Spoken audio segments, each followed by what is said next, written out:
2025 has been a really interesting year for video games. There were a lot of success stories coming from small studios, and a definite shift in the industry is being felt right now, I think. And here, I just kind of want to talk about my top 5 games of 2025. While I was not really able to play a lot of things that I really would have enjoyed to check out, I'll have to do it in 2026. But for right now, I would like to talk about games that I played in 2025, that came out in 2025, that I really enjoyed and definitely want to talk a little bit about. So let's get started, yeah? Number 5 on my list, it's Megabonk. Megabonk was a very interesting game. It was a second coming of Vampire Survivors for me. I played Vampire Survivors when it came out and was really addicted to it and played it for a really long time. I had a lot of fun, chasing the unlocks and chasing the characters, and all the interesting things that were happening in Vampire Survivors really caught me. So Megabonk in 2025 was like a new version of Vampire Survivors, which is, I know, it's unapologetically Vampire Survivors in 3D. The dev says so. If you've ever checked out the video they made about making Megabonk, which is a super fun watch, you should go watch it. I'll link it in the description. The developer's called Vidinod, and they made a video about how they came up with the idea of, can I make Vampire Survivors but in 3D? It's literally it. But as that, it's a really fun experience. The change in perspective definitely gives it some depth because the dev thought about this. There are several items and builds even that do rely on, being off the ground or just being very mobile. And there's definitely a much better sense of freedom in the movement when you compare it to something like Vampire Survivors. While I didn't really much care for like a little bit of the internet humor present in the game, that really didn't, bother me that much. The gameplay, the actual moment to moment, the items, the possible builds, all of that was fun, and it let me kind of, step aside from the internet lingo, which was fun. It was not terrible, but just maybe not my cup of tea, right? Still, I played a lot of hours of Megabonk, and it's kind of sad that I still haven't been able to beat the tier 3 boss, final boss, in either the 2 first maps, the desert or the forest. So I'm definitely a bad Megabonk player, but a very happy Megabonk player. It's a game that I kept coming back to after playing it initially, and to this day, I still go back and play a couple runs. So it's definitely one of the standouts from 2025. And again, while it is Vampire Survivors in 3D, it is a very, very well done execution on that concept, with a lot of stuff that it brings to the table that makes it a very fun game that does not feel like at all like just Vampire Survivors in 3D. So you should check it out if you haven't yet. My number 4 game of 2025 is Hollow Knight Silksong. I've always been an outside fan of Hollow Knight. My brother was a huge Hollow Knight stan, and he was the one who kind of introduced me to the world of Hollow Knight and sung its praises. So not simplistically just about, the combat and the exploration, but also the world, the secrets, the things you can kind of fall into when playing Hollow Knight. And after, listening to him for so long about it and starting to get involved in the Silksong release window, and especially when it was announced, I decided, okay, it's time to try Hollow Knight. So I did finish Hollow Knight. I spent about 100 hours on it during 2025, basically to lead me into the release of Silksong. It was a great way to do it because I was very fresh when Silksong came out. Now, it is only number 4 on my list, but at the same time, I don't want to say it's just number 4 on my list, if that makes sense. It could have easily been my top game of 2025, but we'll get there. Silksong really brings the best of Hollow Knight forward. Having Hornet as a character was really interesting, especially after seeing her in Hollow Knight. But the way that they've made changes to the overall core gameplay, and how, for example, when you equip a different crest, your whole playstyle changes. That was a very refreshing entry. When I started playing Hollow Knight and understood, oh, this is the moveset of Hornet, the down attack and all of her, intricacies of her movement kit were fun to learn during that initial period of the game. I was kind of slapped when I first found my first crest. In this case, I think it was the Hunter crest, which I kept for a long time. I really liked downward slash on that one.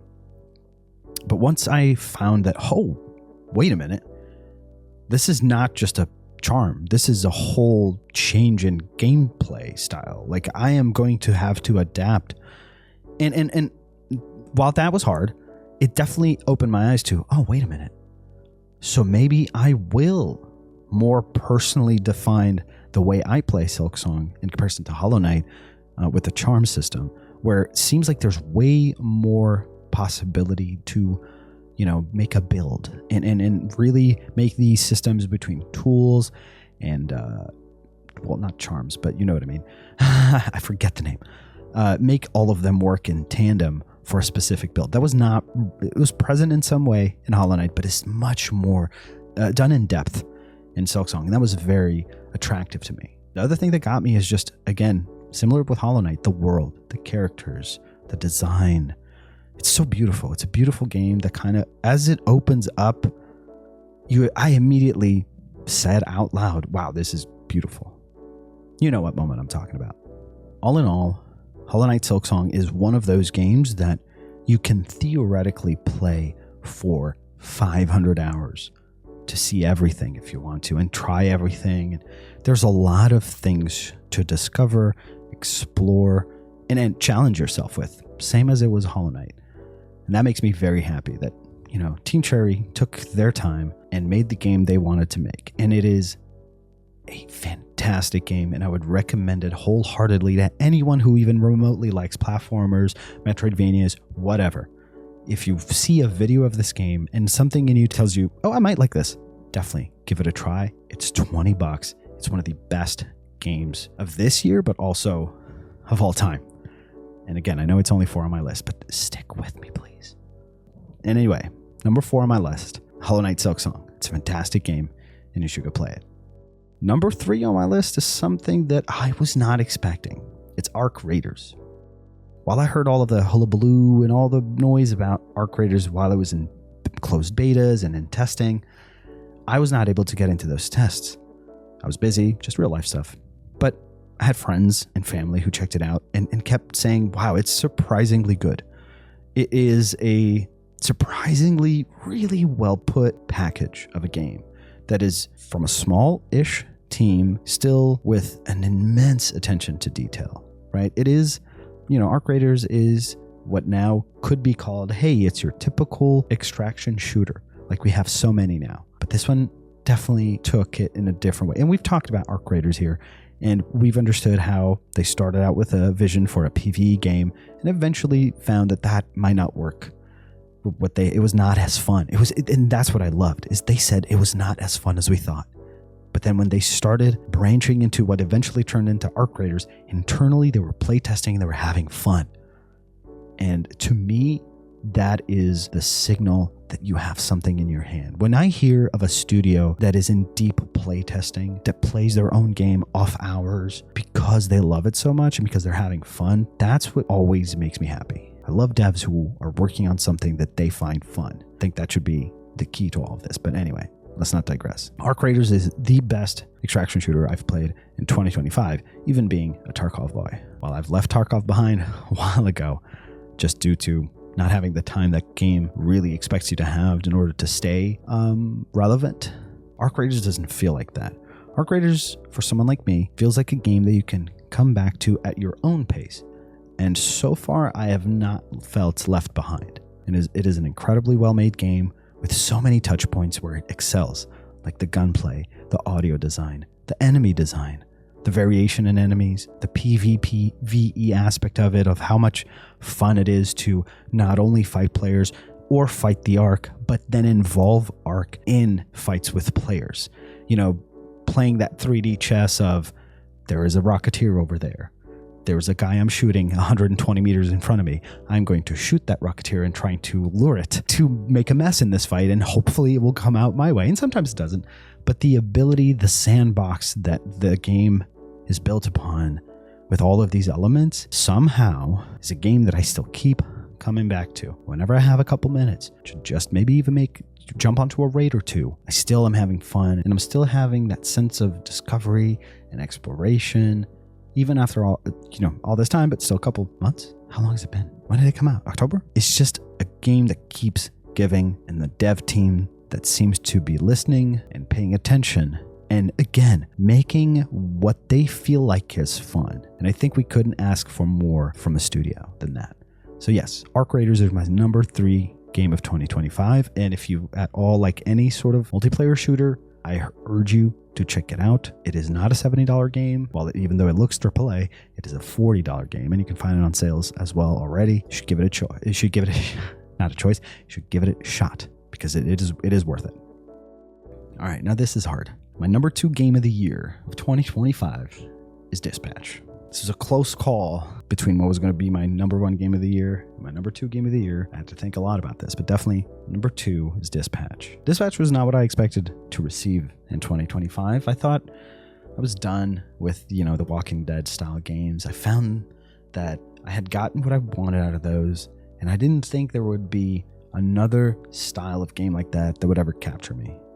Little did I know that this was going to be a superhero themed franchise, IP, the game, whatever. It's just after kind of letting go of the mainstay superhero media like DC or Marvel, kind of just getting fed up with what they are doing, and finding love for indie developed superhero stories like Invincible and The Boys. Those types of experiences felt more akin to what I want to experience within superheroes. So I was not expecting Dispatch to fill that same hole for me. So I was very happy to discover that I was very much engaged with the Dispatch from the moment I started until the very end of the story. And I actually have gone back and completed it 1 to 2 more times, I think, just to see different choices. And of course, I've delved into the YouTube as well to just find what happens when you choose something that I haven't chosen yet. So technically, I think I've seen most of the game now. And it's just because I've completely addicted to those characters, that story.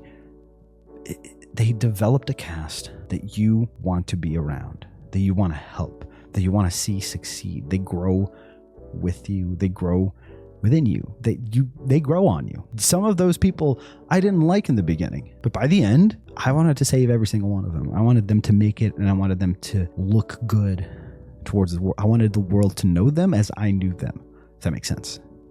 Dispatch is not so much a game about gameplay. Well, it does have it, but it's not the thing that drew me in. Let's be honest.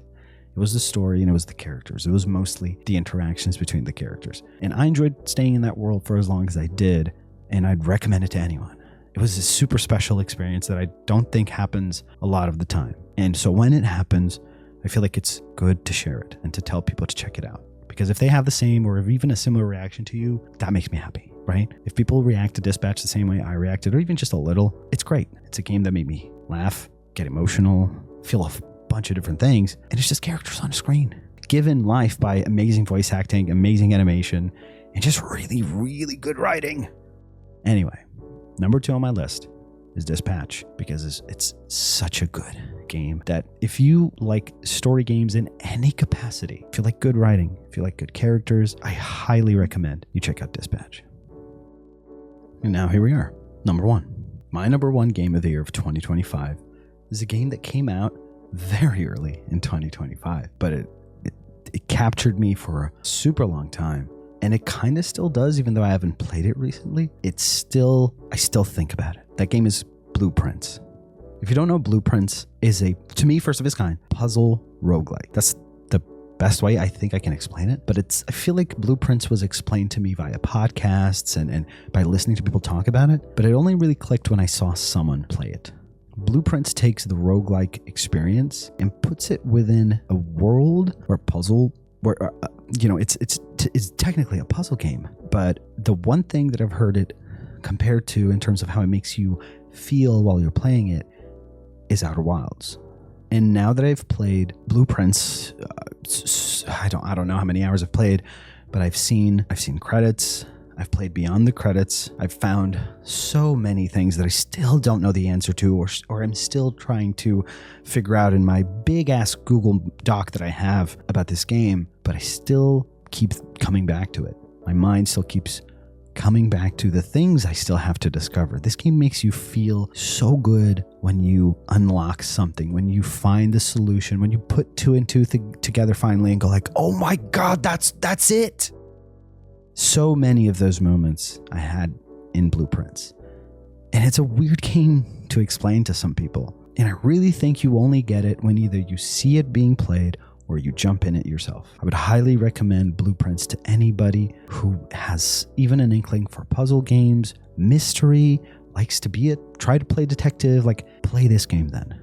I feel like this game will enwrap you in its blanket for weeks, and it will make you fill out a notebook or a Google Doc or anything. I have pictures on my phone of the game because I was playing on my couch and just wanted to capture a hint or a clue. I have a Google Doc filled with clues and screenshots and solutions to puzzles that I've found out, and pictures of people to try and follow the family history that happens in this game. Like, there's so many loose threads in Blueprints that you can just kind of pick up, and they make it worth your while. There was not one thing so far that I've found in Blueprints that was not worth my while. And that's something to say from a game that was made by, I believe, a couple people, right? It hits a very specific spot in my brain that so far I don't think any game was ever able to pick at. And definitely the roguelike nature of it brings me a lot of joy, because doing a run could sometimes be the difference between you not making it past a couple rooms to you getting to room 46. You never know. You never know what a run might unlock. And I've had a lot of moments where a simple run, or a run that started like any other, turned into an unraveling of things that was just so satisfying. So yeah, Blueprints is definitely my top game of 2025. And if you have any inkling, or if this gameplay shows you anything that you might think is up your alley, I would highly, highly recommend you check out Blueprints at any point in your life. It is a game that you don't need to play it right now because everybody else was playing it, or back when it was launched. This is a forever game. This is a gem that you should play at some point if you have any inkling to. Because if you do and you fall into it like I did, it's going to bring you things that no other game this year, or in my case, these last few years, have brought me. Again, the comparison to Outer Wilds is not really that far off. So give it a shot if you can. And that's my top 5 games of 2025. Again, just for the recap. Number 5, Megabonk. Number 4, Hollow Knight Silksong. Number 3, Arc Raiders. Number 2, Dispatch. And number 1, Blueprints. I also want to drop a couple special mentions, though, to games that I played in 2025 that made me feel a lot. But again, it was a very highly coveted year for good games, so they didn't make the list. But here we go. First one I want to mention is Shape of Dreams. And this is an indie game that I stumbled upon that was in Steam Next Fest, and I downloaded the demo. And these devs did something that was great. Whereas in some devs, after Steam Next Fest is over, they shut off their demo. These devs kept it running. And so I played the demo of this game, I'm not kidding here, for months. The game was not out at that point, but it was so fun that I kept playing it for months, even though it's just a demo. This is a roguelike action game that plays from an isometric perspective, and you have 2 choices. You can play it as a MOBA, as in you click to walk and you use your abilities with your, Q, W, E, R buttons, or you can play it like a Diablo, where WASD controls your character and you click to attack, kind of like a double stick shooter almost.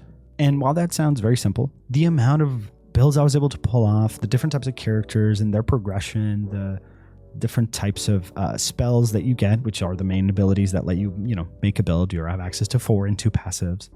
The variety in this game was a lot of fun. And playing it with other people as co-op for up to 4 players was a lot of fun. A lot of fun. So if you are any curious at all about roguelikes like I am, Shape of Dreams is definitely one of the best roguelikes I've tried in 2025. And it's out now, so you should definitely go check it out. My second special mention is to a game that technically released this year, and I played it a lot. It's Hades 2. Hades 2 1.0, so the end of early access, was September 2025. And while I did play it a bit before 1.0, I did hold myself off a little bit to be able to play 1.0. And so I did play a lot of it in 2025. It was hard to think about should it make the list or not, but if there was a number 6 there, it would be Hades 2 for sure.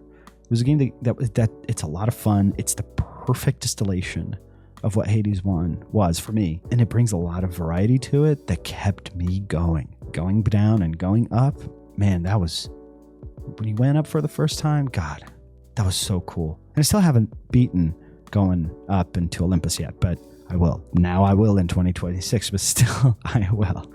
But yes, Hades 2 definitely deserves a mention because it is a fantastic game. It is a masterclass of what Supergiant Games can do and how it is technically their first sequel. And they nailed the sequel because they did expand on everything that I loved, at least about Hades 1, and brought me even more. And brought me more characters that I really enjoy playing. But you know what I mean, talking to and seeing the relationships between them and Malinois develop, right? It's a lot of fun. Really recommend Hades 2 if you haven't checked it out yet, especially now that it's in 1.0 release. Okay, let's maybe talk about the elephant in the room, the inexistence of Clair Obscur Expedition 33 in my list. While being somewhat of a old JRPG fan who has recently played Persona 3 Reload to completion, I don't know why I didn't play it. I'm going to be honest with you. I do think this is going to be a game that I have to go back and play in 2026. It feels like it's very much up my alley. So I'm just saying this so whoever might be still listening to this at this point, thank you, doesn't think I don't like it. I actually think it's very much up my alley, but it just had no window to play that with all the other stuff that was making my ear.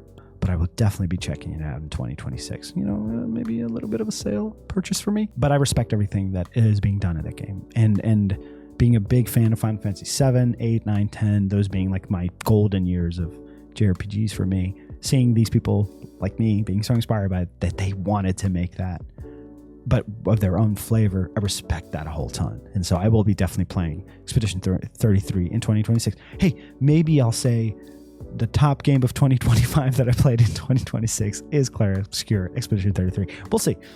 The year's just started, and if there's anything like 2025, we might be inundated again with great choices of games to play. There's two other games that I also want to play in 2026. I just want to briefly mention that I didn't get it around to. One of them is Baby Steps. I've never been a fan of Bennett Foddy and his, punishment simulators, but I've heard so much good things about Baby Steps that I was not expecting, especially how it makes you feel. And so I definitely am going to be checking out Baby Steps at some point during this year. And the last one is Ball X Pit. Being a fan of roguelikes, I've heard a lot about Ball X Pit while I was, knee deep in Megabonk, that I will have to check it out. I owe it to myself to check it out. So I will. If you've made it this far and you're still listening, thank you. I really appreciated it. I love coming on here and just talking about the things that I am passionate about. That's kind of been really good to do for me. So if you're listening, I really, really appreciate it. I hope you have a great 2026 and that you do something that makes you happy today. As for me, I'm going to go back to playing some more Arc Raiders. I'll see you on the next one, yeah.